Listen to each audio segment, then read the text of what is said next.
Shalom Yasharala, this is your brother Dawada, coming back at you with this here truth again.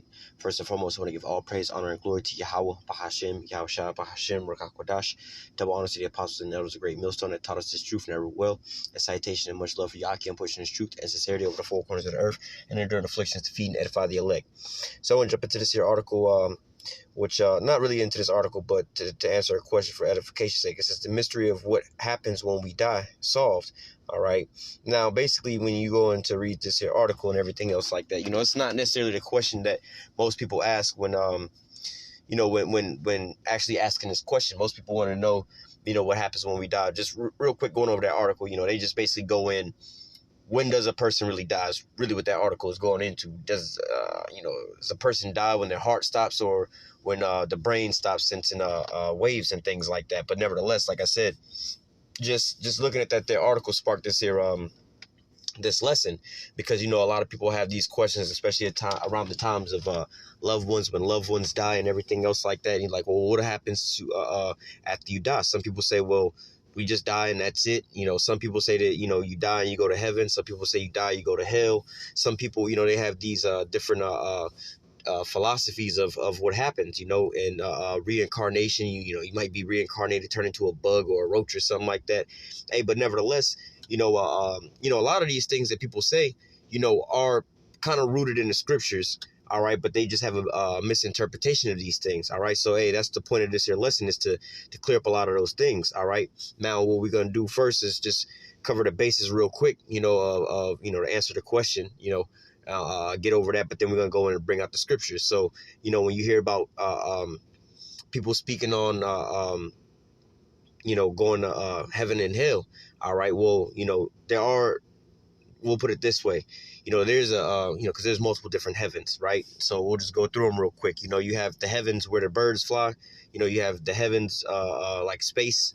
All right, you have the heavens like the spiritual realm where the Most High dwells. All right, then you also have like a different type of heaven, like where Esau is. All right, where these elites, they're reigning. And these elites, y'all can both be you could be a servant as far as being a damn a waiter or waitress or something like that, serving these damn elites in the same restaurant at the same table, but he in his heaven, you in your hell, right? That's a condition. All right, but nevertheless, and just roughly speaking on those things, when they talk about being in hell, all right, that's a condition. All right, so you so-called Negroes, Latinos, and Native Americans, right now, you're in hell. All right, there's no place where you're going to go in the middle of the earth and be burning forever and everything else like that, man. All right, you're going to be right here on the earth. Right now you're in these conditions that you're in. All right, with the curses that's on you. This is why you're walking around with Black Lives Matter and things like that. Let me find this precept real quick.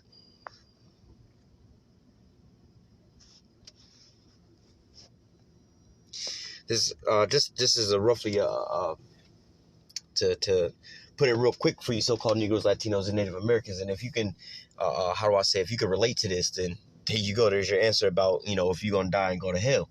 All right, because, that's contrary to popular belief. You so-called Negroes, Latinos, and Native Americans, you're already in hell right now.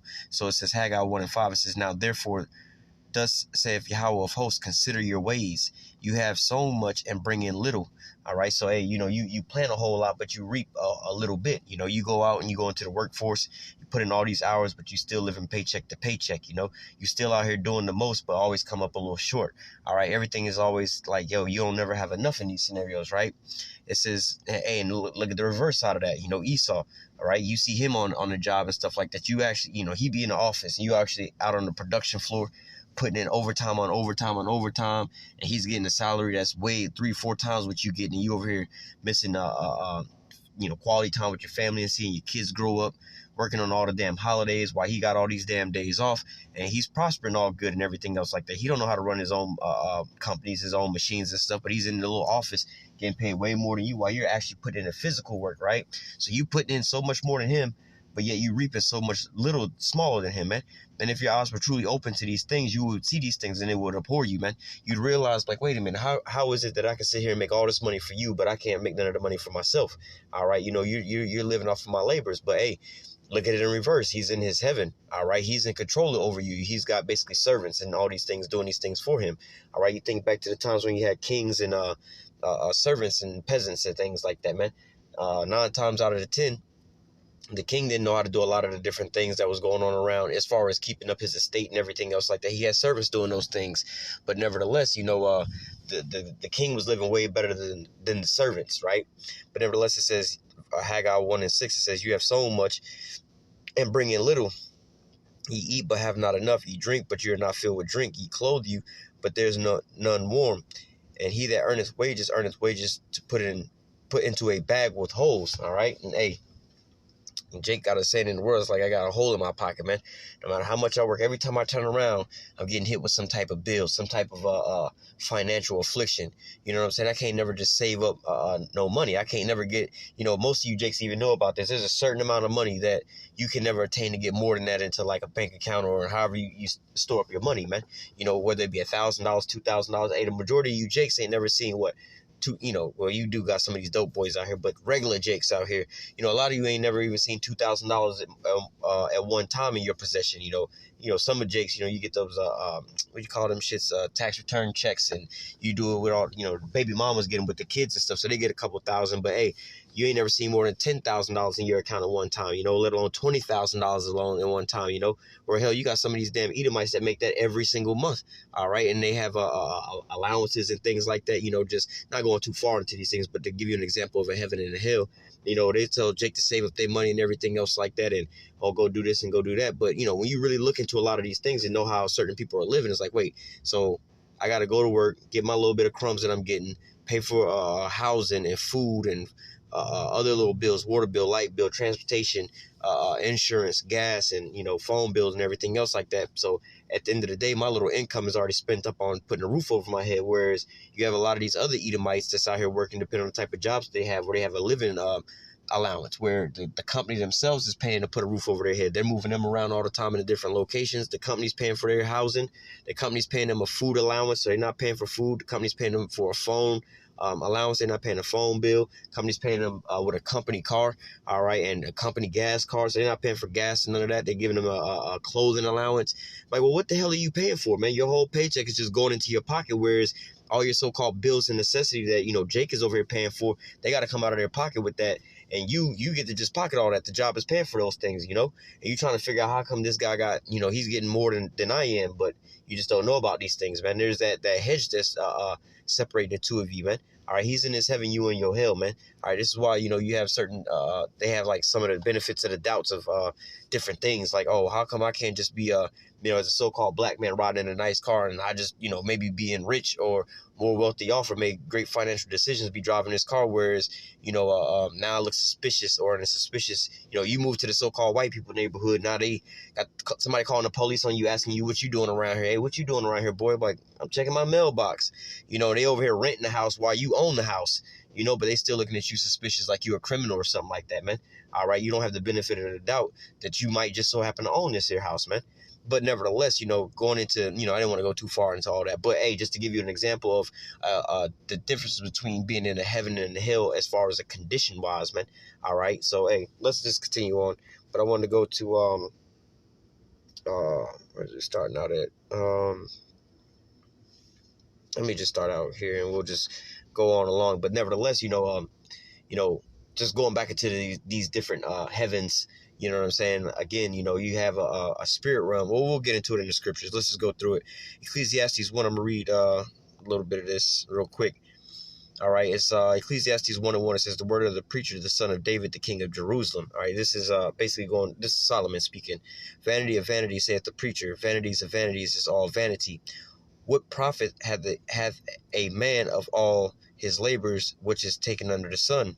One generation passeth away, and another generation cometh up, but the earth abideth forever. All right, now you can read earlier in the scriptures about how certain things was gonna come upon you in the third and the fourth generation. All right, like I said, hey, touching on these other things, I didn't finish on these things. About some of the so-called thoughts about what happened. Like I was speaking on, some people think about reincarnation. Oh, you're going to die and come back as a roach, or you're going to die and come back as certain things. Like I said, some of this is actually rooted in the scripture. All right, so in the scriptures speak about reincarnation. But however, it's not like how you would know about it in how these different what do you call it, these different nationalities, or these different groups of people speak about it. Like I said, you're not gonna die and come back as a cow or something like that, man. All right, the scriptures say, well, I'll grab that real quick. Where is that at?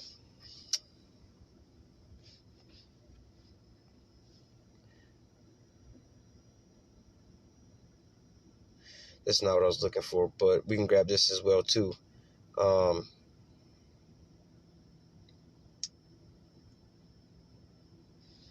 uh, Let me just look it up. I believe it's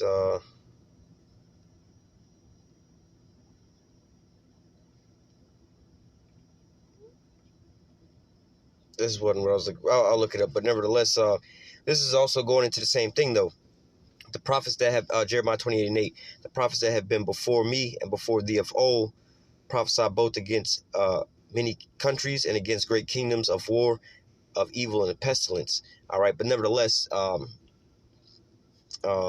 it's in here somewhere. We'll get it. But nevertheless, as you can see there, they're doing the same thing. Let me grab this precept.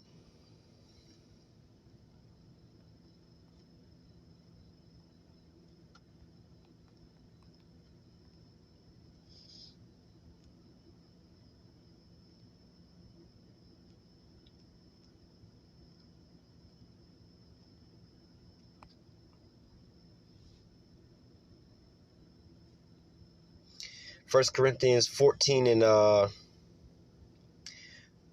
32. It says the spirit of the prophets are subject to the prophets.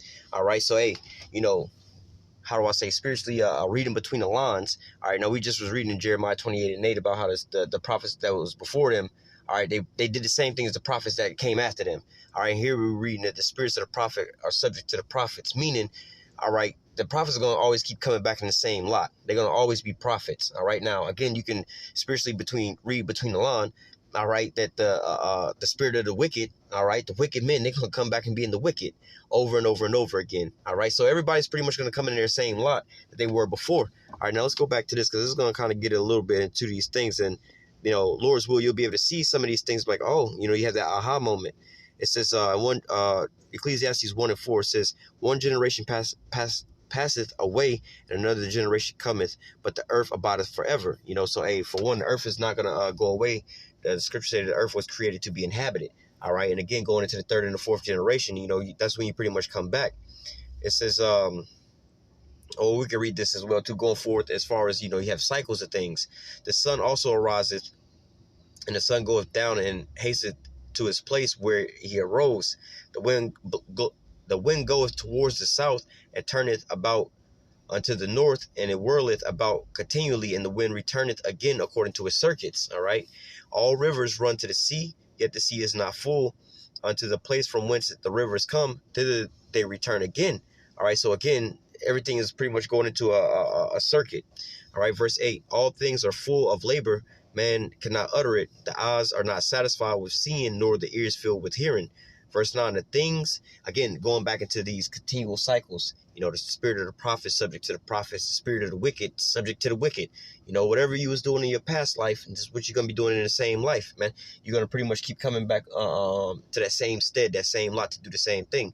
Like we read a little bit earlier about how the spirit of the prophets, the prophets that were before me, before the old, you know, they both prophesied against great kingdoms. You know, they were still out there prophesying. They was doing the same exact thing. So this goes into the old adage. Let me read verse 9. It says, the things that have been is that which shall be done, and that which is done is that which shall be done, and there is no new thing under the sun.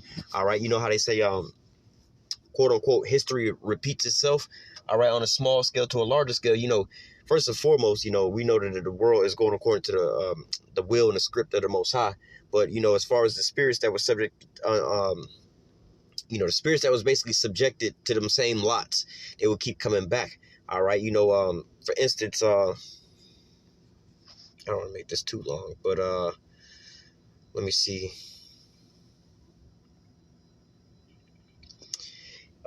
Ezekiel 34. Let me grab this first real quick.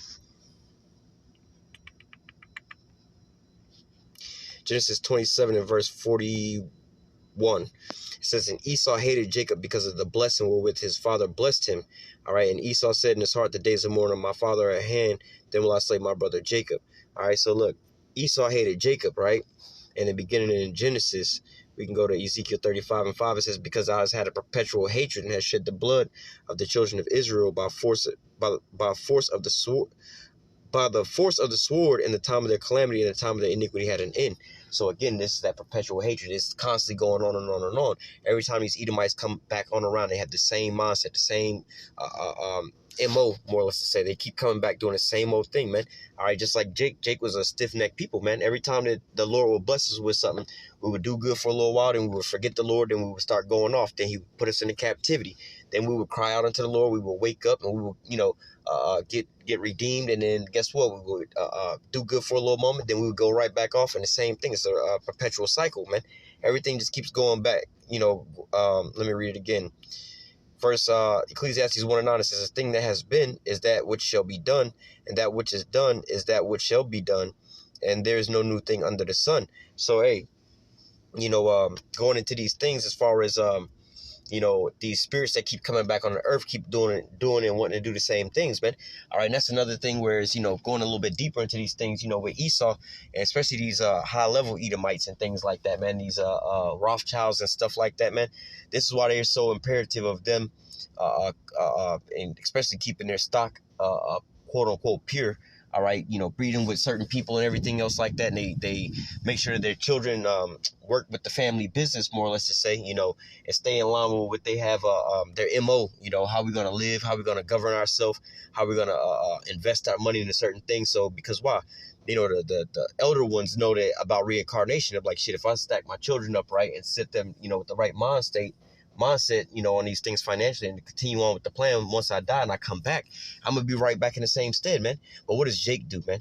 Jake will sit there and they don't really give a damn about their kids, man. The parents will sit there and be growing up, having some kids, and then they'll be like, man, forget my kids financially. I'm still hustling for me. I want to go out and have, make sure I'm good, make sure I'm going out and partying, make sure I look all good. And when my kids turn 18, kick them out the house, don't teach them nothing financially, nothing else like that. So by the time the parents die, the kids ain't never even stacked up enough money to bury their own parents. So now they're in this continuous cycle doing the same thing to their kids. Now, when the parents come back on this side, you know what I'm saying? Guess what? They still in poverty, still not knowing nothing. But, ultimately, like I said earlier, this is all according to the Most High script and his plan. Jake was going to have these curses upon him. But just looking at these things, you look at how Jake lived versus how Esau lives, man. This is why Esau always has this perpetual, again, it's his time to reign. This is his heaven right now. But, you look at, some of the so-called carnal things that they're putting forth to see why they always are coming back into these steads, man. So you would say they're born with a silver spoon in their mouth. Well, somebody had to leave that silver spoon for them to be woken up to have that silver spoon to be born into their mouth with, man. All right, Jake will sit there and leave some damn crumbs for their kids. The parents will wind up dying, leaving a whole bunch of debt. Fuck it. Once I die, I ain't got to pay for it. I ain't got to worry about it. That's going to be on my kids and my grandkids. And guess what? Now the kids inherit their debt and they can't get up out of these things, man. And so they just keep on kicking the can on down the road, man.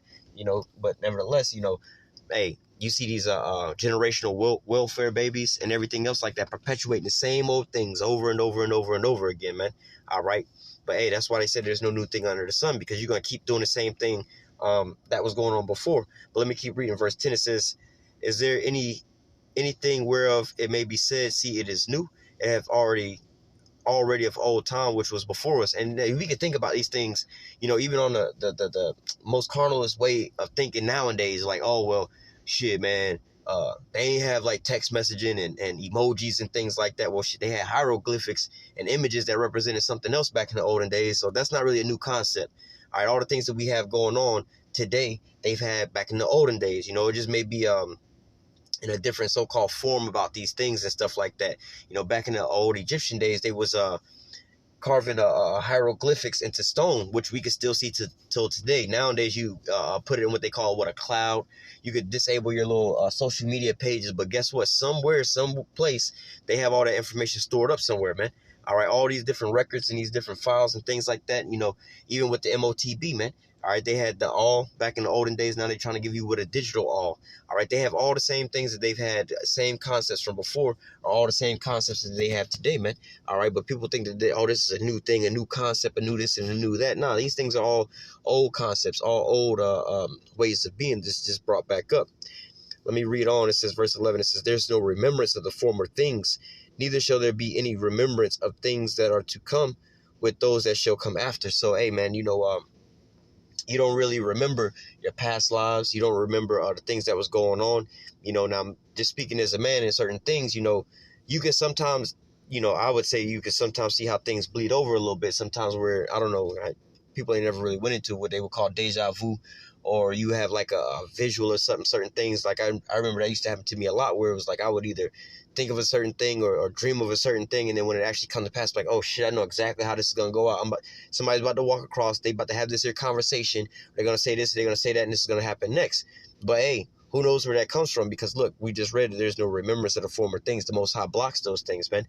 But then again, at the same time, hey, you keep coming around the same people in your life, man. You come around the same people over and over again. All right, you're around the same folks, and it's just you're in reincarnation, man. You keep doing the same things over and over and over again to put you into these same spots. So if you was a prophet from before, just think about it. The prophets that were before, the disciples that was from beforehand, man. All right, the disciples with the Lord, they was there from the very beginnings. All right, and then they came right on back, and they was prophesying beforehand, writing in the scriptures and everything else like that. How you think that hey, you could even read the scriptures about how some of the prophets spoke on certain things, and then they were pretty much reiterated in another book, pretty much going in the same subject and topic, man. All right, but nevertheless, hey, all these things are, there's certain similitudes, between different men, where you would look at them and like, damn, they kind of foreshadow one another so much alike, man. But in reality, they are the same people, man. All right, but let's continue on.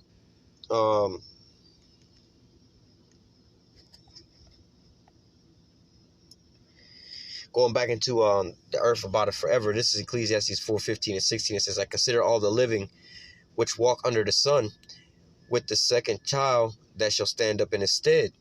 It says, there's no end of all people, even of all that have been before them. They also shall come after. They also that shall come after, not rejoice in him. Surely this is vanity and vexation of spirit. So hey, there's no end of all the people on the earth, man, because ultimately they're gonna just keep on coming back, man. It's like like we read a little earlier, it's a continual cycle of things that's going forth, man. All right, all these things just how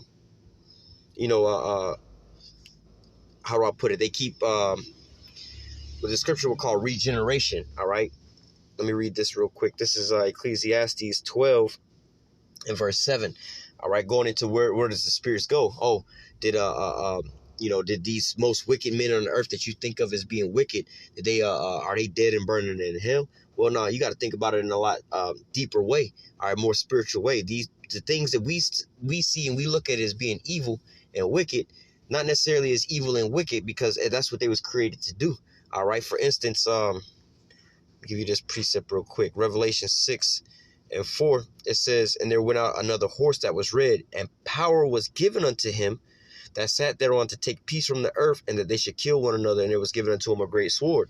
So now you would think in the carnal sense that a person that was given a great sword to take peace from the earth, to kill with that sword, was an evil, wicked person. He went on a straight genocide. He went killing and slaughtering all these people. Well, it said, and there went out another horse that was red, and power was given unto him. Who gave him the power, man?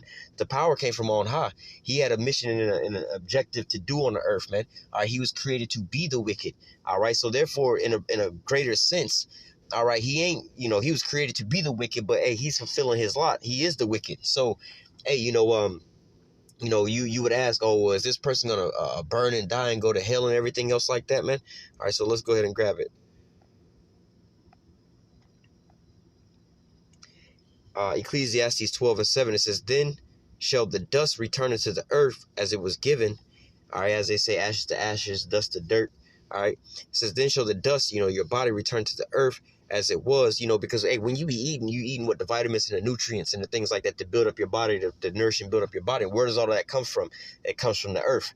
All right, and all the things that make you, they would even tell you this in science, all the things that make up your body and the so-called not the chemical compounds, but like the atoms and all those different things like that. All that stuff, that substance come from the earth. All those things can be found inside the earth, right?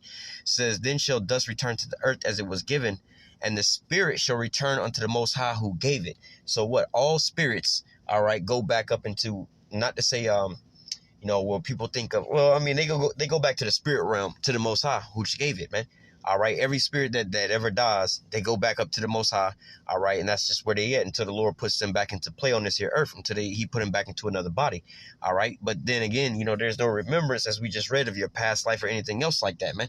But you're gonna be put right back into your same state, man. If you was born an Edomite and did wicked on this earth, you was gonna die. You're gonna go right back to the Most High, and you're gonna come right back to this earth as another wicked ass Edomite. All right, if you're an Israelite, you're gonna die. You're going to go up to the Most High, and then you're going to come right back down as an Israelite. All right, you are Elamite or whatever nation, man. You're going to come back in your same stead. All right, so this is how, this here works. So, hey, on layman's term, some people cry about certain of their relatives or whatever dying. I'm like, hey, man, you know what? In reality, everybody that die, they in a way better place. Well, for Israelites, they in a way better place when they die. Because, look, no matter what you was going through on this here side, you go back into the spiritual realm. All right, and you wake up to what's going on. You know everything at that point in time. You're an Israelite. You know what your future gonna be. You're gonna be good. But guess what? The Most High seals all those things, and He puts you back into another body. But ultimately, this is Lord's. Hey, we at the end, so we at our our last go round right now. Anyway, but hey, for these Edomites. All right, we're at a point in time now where it's changing. Hey, they go into the spiritual realm, like they living it up on this side right now, thinking they all good and everything is all fine and dandy. They living as kings, but then they go into the spiritual realm and they see a Jakes basically up there, a whole bunch of so-called Negroes up there. And they be like, oh shit, the people we've been oppressing, they actually the powers that's up there, man. But guess what? When they gonna get sent back, in this point in time, they're going into captivity, man. All right, when they come back and the kingdom of heaven is established, all right, where Yahushua is going to take his possession of the kingdoms, all right, then they're going to come back and serve us at that point in time, They're going to be, and then that's another thing, when we talk about going into the kingdom of heaven, all right, let's grab that real quick. And I don't want to go too far into all of this, but Revelation 21:1, it says, and I saw a new heaven and a new earth, for the first heaven and the first earth were passed away, and there was no more sea. Now, the earth is going to abide forever, but this is talking about, rulership. All right, right now, the wicked is ruling. All right, you can read about that in the book of Daniel, about that statue. You had the head, gold, and you go down to the silver, and the bronze, and the clay, and iron, and then that small rock came and smote the image. All right, and that great mountain grew up. All right, so the first half of it was basically like the scripture say, Esau is Esau is the beginning of the world, and Esau is the end of the world, and Jacob is the beginning of it that followeth. All right, so that was basically going into what the old world, which we're still in right now, being vanished away. All right, basically, wickedness ruled on the earth. Now the new world is coming. All right, the new heaven is going to be ruled in righteousness, but we're going to be right here on the planet Earth. All right, it's going to all take place here. All right, let me go to verse 4. It says, and the Most High shall wipe away all tears from their eyes, and there shall be no more death, neither sorrow nor crying, neither shall there be any more pain, for the former things are passed away. Now, we read in Haggai about how, consider your ways. You basically put out a whole lot, but bring in a little bit. You work as if you got a bag with, or you earn wages to put in a bag with holes in them and things like that. Now, you can go and read Isaiah 60 about how all these things, these curses, Deuteronomy chapter 28, 15 on down is how we living now, but we about to start living on verse 1 to 14. All these things are going to change up, man. All these things are going to be switched around for us. But nevertheless, these are the, going into, what Jake kind of understands, like, when we say sometime, you could be a wicked ass Jake, doing all kind of wickedness on this earth, you know what I'm saying, and you die. Guess what? That Jake is going into the spirit realm, all right?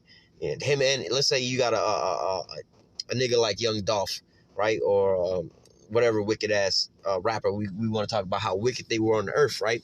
And then you got a wicked ass nigga like, well, we're not even going to say a so-called wicked nigga. We can say a so-called, what most people would think of as a so-called righteous Edomite. He goes out and feeds the poor and everything else like that, whatever the hell he doing, right? But nevertheless, he was created to be the wicked, right? But, some people's eyes, they're like, oh, he helped the little old lady across the street. They out here feeding these folks, and they go out there to church and everything, but it wasn't for them. Right now, when they both die, let's say they're in a car accident together, they both die. Guess what? Both of those spirits are going right back up to the Most High. All right, let's go back to that.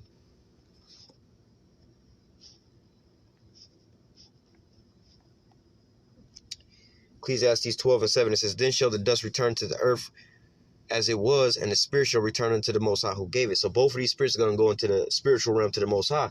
Now, the little rapper, the wicked ass nigga that was being wicked down on this earth, he going to wake up, he going to be good. He going to find out that, hey, he an Israelite, you know. He was just going off and everything else like that.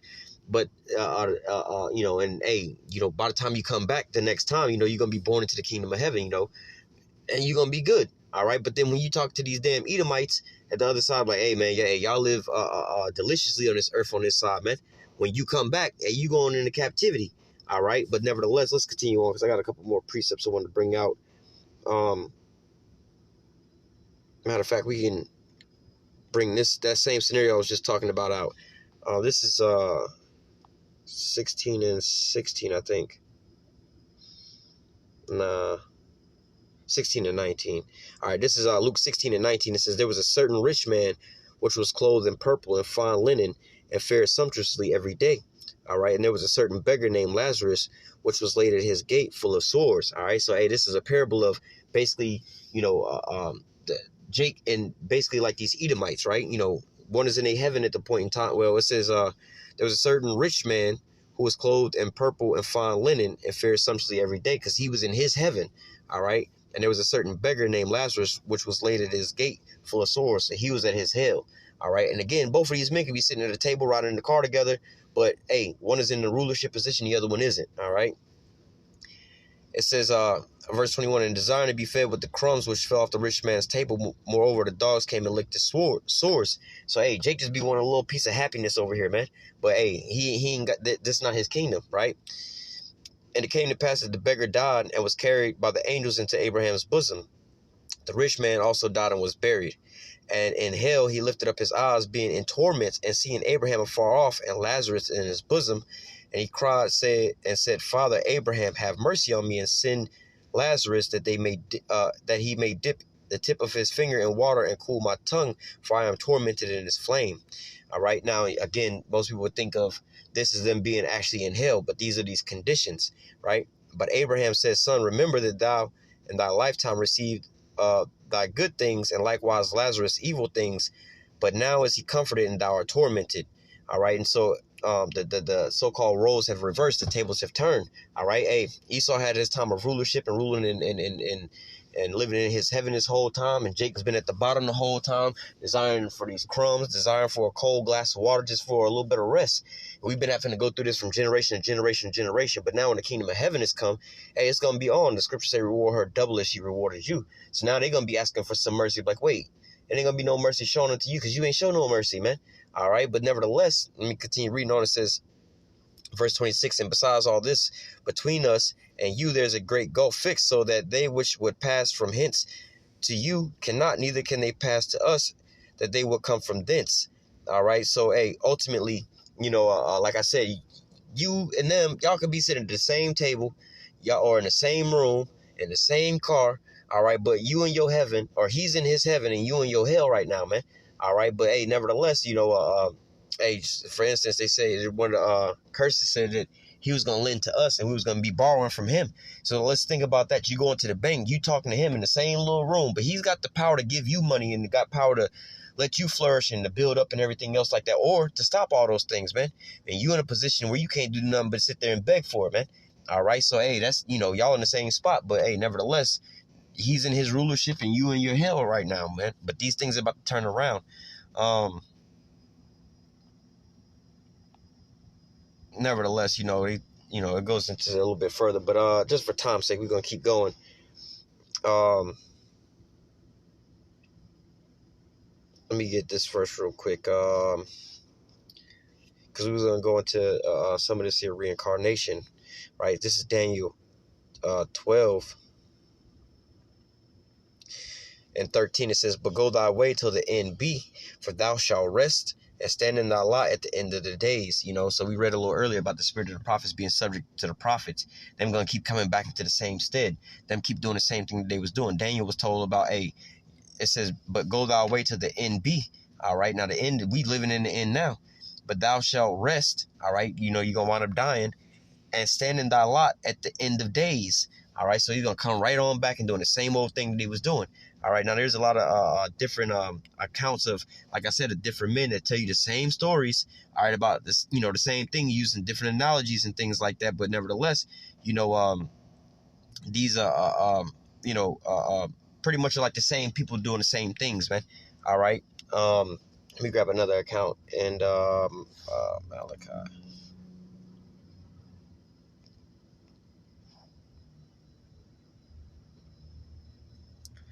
This is Malachi 4 and 5. It says, "Behold, I will send you Elijah the prophet before the coming of the great and dreadful day of the Lord, and he shall turn the heart of the fathers to the children, and the heart of the children to their fathers, lest I come and smite the earth with a curse." All right, so hey, this was one of the major questions that was being asked in the New Testament about these things. Let me see if I can find it.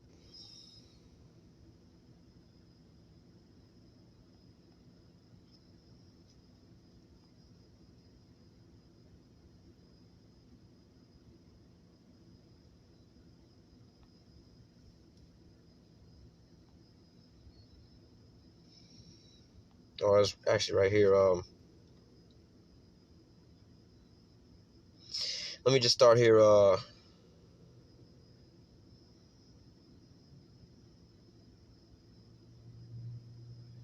time's sake, we're going to start at verse 9. Matthew 11 and 9, it says, But what want ye out for to see a prophet? Yea, I say unto you, more than a prophet. This is Yahushua speaking as well.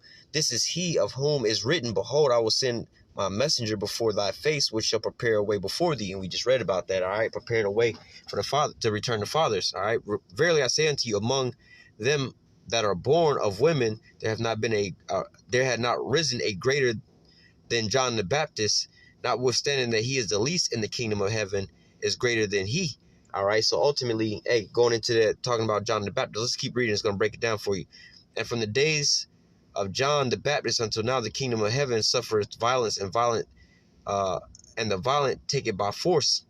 For all the prophets in the law prophesy unto John, and if you will receive it, this is Elias, which was for to come. All right, so we just read about how the Lord was going to send Elijah back before the day come, and right here Yahushua is actually telling you, it says, if you receive it, this is Elias, which was to come. Who is he talking about? He's talking about John the Baptist right here. All right, so is John is John the Baptist Elijah? Well, for this sake, his name is John the Baptist, but in reality, what he's telling you, this is him in the reincarnation. All right, because he's fulfilling that duty to come. All right, but they was knowing him as John the Baptist. They wasn't necessarily calling him Elijah. But that's why he says, verse 14, if you will receive it, this is Elias, which was to come. All right, so he was telling them that was him coming back in the reincarnation. All right, there's another scenario like that as well too.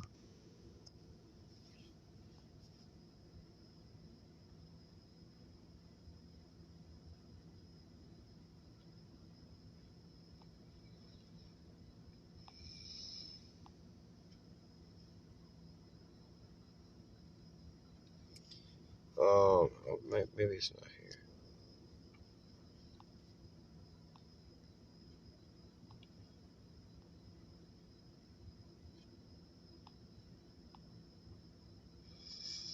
Oh, here we go, right here.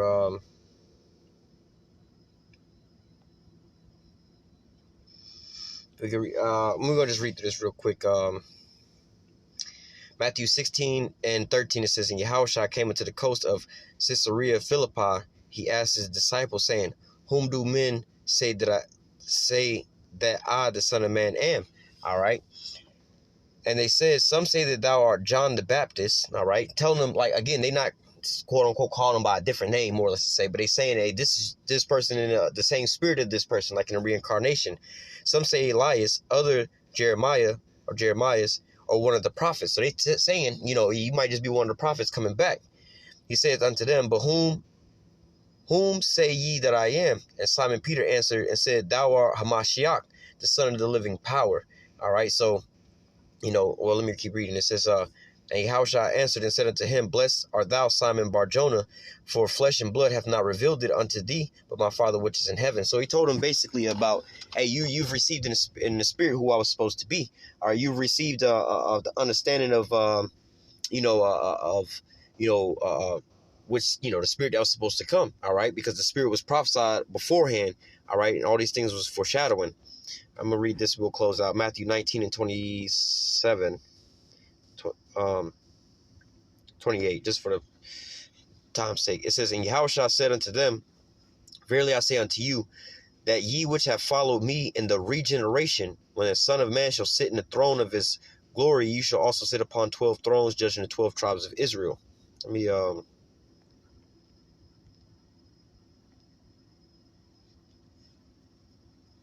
want to see what this says.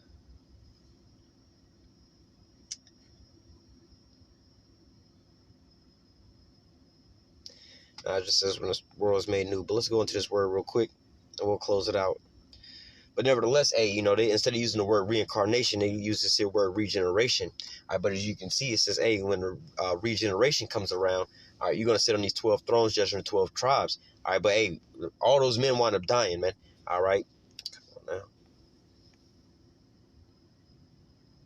But nevertheless, if it don't pop up, just going into that word regeneration, it's basically like what we would think of today as reincarnation, being made new again. All right. Seems like it's not going to come up, but nevertheless, we're going to go ahead. Oh, there we go.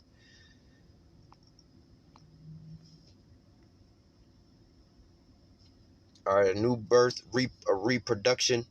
All right, recreation, renewal, regeneration. Regeneration, the production of a new life. Consecrate to the Most High. Let me see.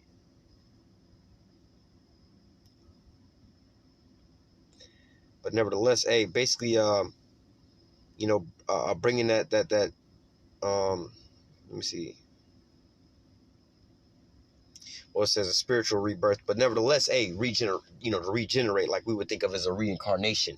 But nevertheless, we're going to go ahead and close out with that. Lord's will, the elect was edified with that and to answer some questions, all right? But Lord will, like I said, the elect was edified with this. Until next time, I say, call halal, Yahweh, Bahashem, Yahweh Shai, Bahashem, Rakak Madash. Double honors to the apostles and elders, great millstone that taught us his truth and rule well. And salutation and much love for you, Akim, pushing his truth and sincerity over the four corners of the earth and enduring afflictions to feed and edify the elect. Until next time, I say, stay strong, Shalom.